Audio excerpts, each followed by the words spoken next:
So my family is still sleeping. Everybody seemed to be up in the middle of the night. Rowan was up at 2. Jeff and Abby were up at 4. Then I got woken up somewhere between 4 and 5. That's why I didn't get up at 6:37 as I normally do. I got up at 9. So it's a late start. Right now it's 11:30.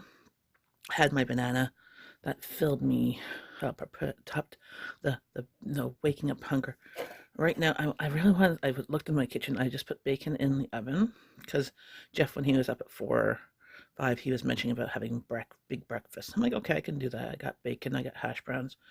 He wants to use the cooked potatoes I did yesterday as hash browns instead of the hash brown circles I picked up, which I probably will do.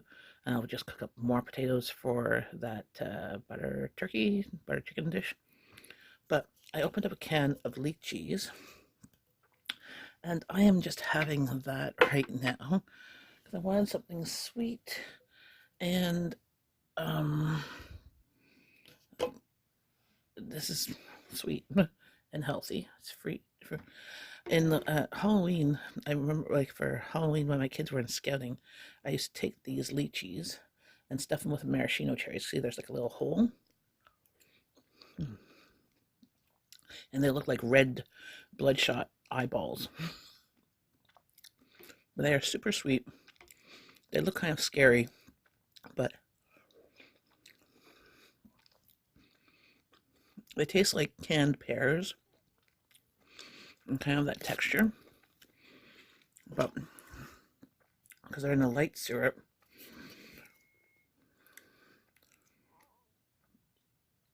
but it says these are my lord fine products. So it's Henry Jonah's.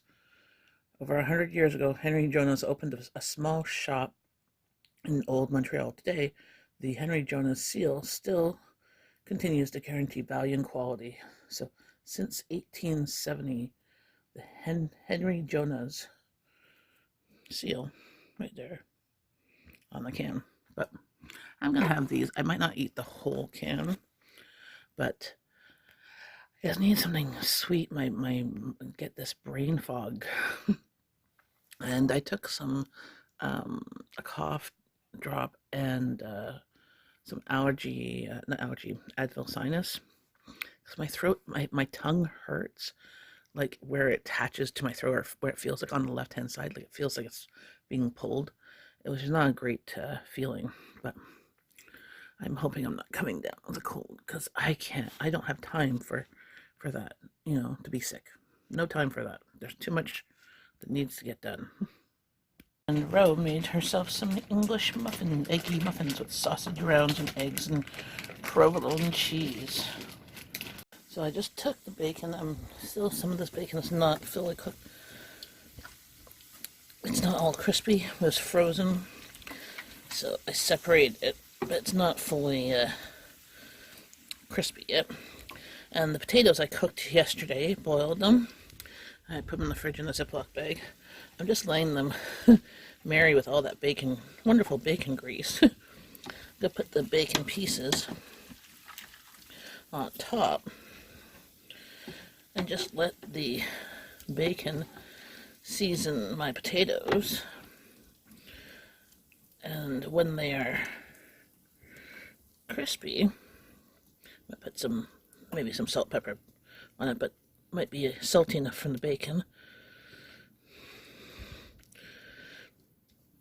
Just spreading the potatoes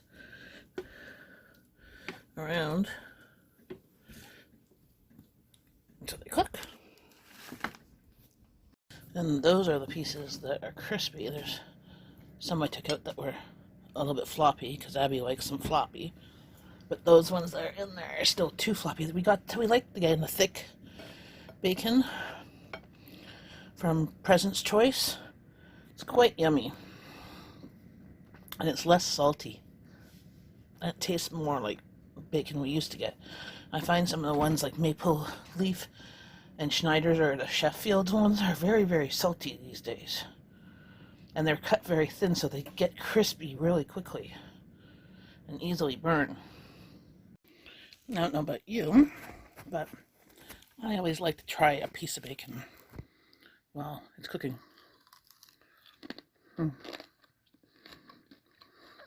This one was soft at one end and crispy on the other. It's yummy. Best of both worlds. And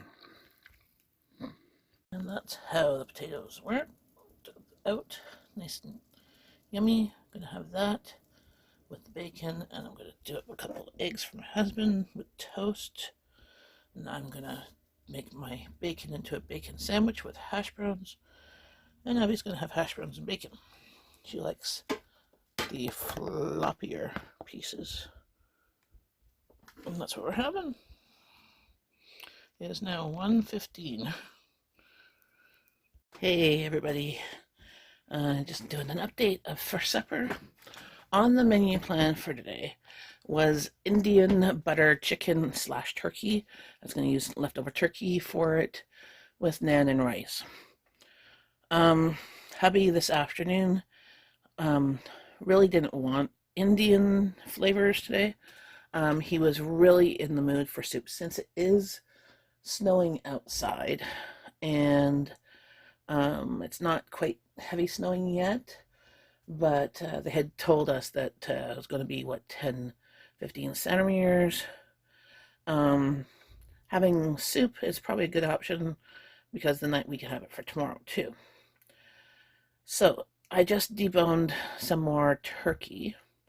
So another bag. So I still have one more bag of turkey with bones to debone, like the rest, other half carcass. This one was just wings and drumsticks. I deboned. And I'm making hot and sour soup. And Rowan is making some more of the dumplings. I had taken the stuff from 2 days ago, the leftover filling, because I ran out of dumpling wrappers that were defrosted. I took a package of the dumpling wrappers this afternoon, when he told me he wanted dumplings and soup. I'm like, okay, fine, we have it. It's not like it's going to make a huge difference. I was just hoping to use just a different flavor profile, different cuisine, a different ethnicity, just something different. But he was not in the mood for curry today, so I'm like, okay, that's fine. And so she's making the rest of the dumplings while I'm making the soup. I'll show you the hot and sour soup inspired what I did, and I will tell you what I did, and I will put a link down below on Pinterest of a soup that you can copy to. Plus, I just looked in my pantry, in my Asian drawer here,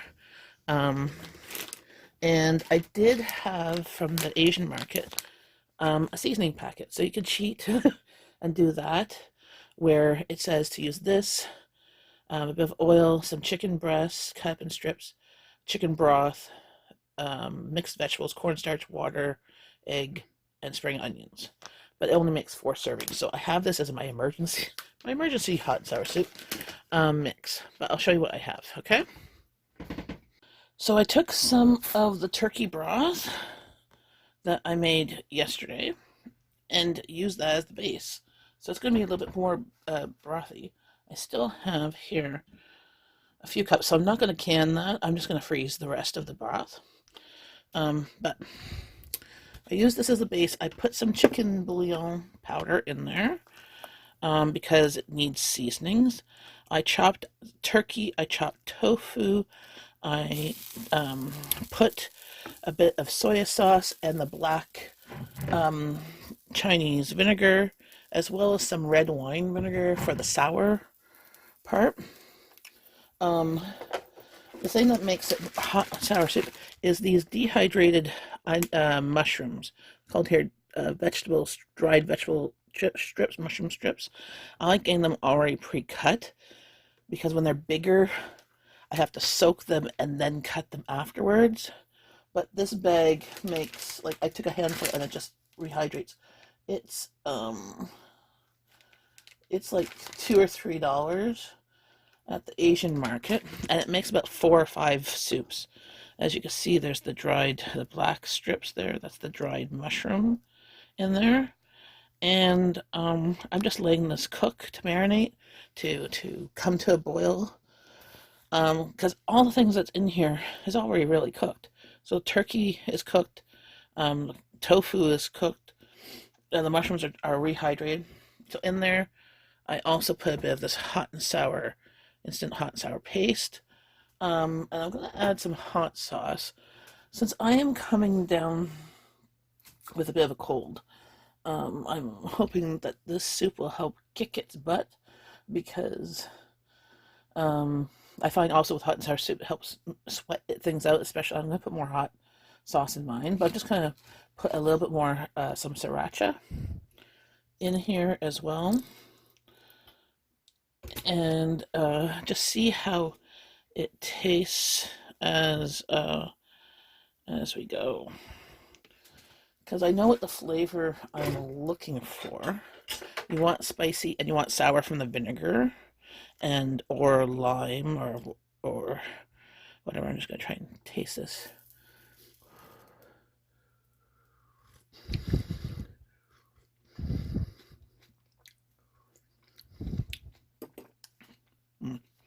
Needs more hot, more spicy.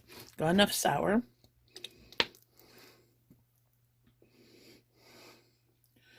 And let's get that hotness going. You could also put any other hot peppers, hot chili oil, anything you like.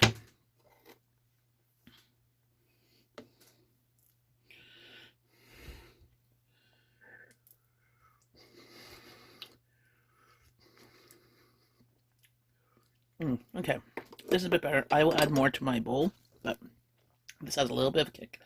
So I'm going to bring that to a boil, and then I'm going to crack about 3 eggs in there, and then drop it in, be like egg drop soup. And then I'm going to be thickening it up with cornstarch. And if I can find some dumplings, I might throw some dumplings in there. That's not traditional hot and sour. But and we tend to also like noodles in it or on top, like the crunchy noodles. Again, the crunchy noodles are typical hot sour. Noodles in it is not typical hot and sour. So, as I said, hot and sour Asian inspired soup. I've done a few videos on this. You can Google it on my channel if you are more interested in me doing it step by step. And here are the dumplings that my daughter just finished wrapping. She did the more authentic versus the one, like a wonton wrap. It's more of a dumpling wrap. I'm going to get a pot boiling of water to cook those up and do the same sauce as I did the other day. The peanut hoisin type style sauce, the Sichuan peanut sauce. And here is the egg. And the pot is now just boiling. I just drizzle it. See, it has all these little, I want to get all, okay. And then I will thicken up the soup with some cornstarch. And then I make cornstarch slurry. Make sure I stir that. And it'll thicken a bit. And if it doesn't, I'll just add a little bit more. So this is how thick it is. There's a little bit stuck to the spoon, but I'm going to turn this off for now and then start a pot of water boiling for the dumplings. Well, there we have it. I just put the rest of the soup away. There was about 3/4 of that pot left. So we're going to have that probably tomorrow for lunch. And the dumplings were really good. There was no leftovers of that. So that's the end of today. So if you liked this video, please like, share, and subscribe. And thanks for watching. Bye, friends.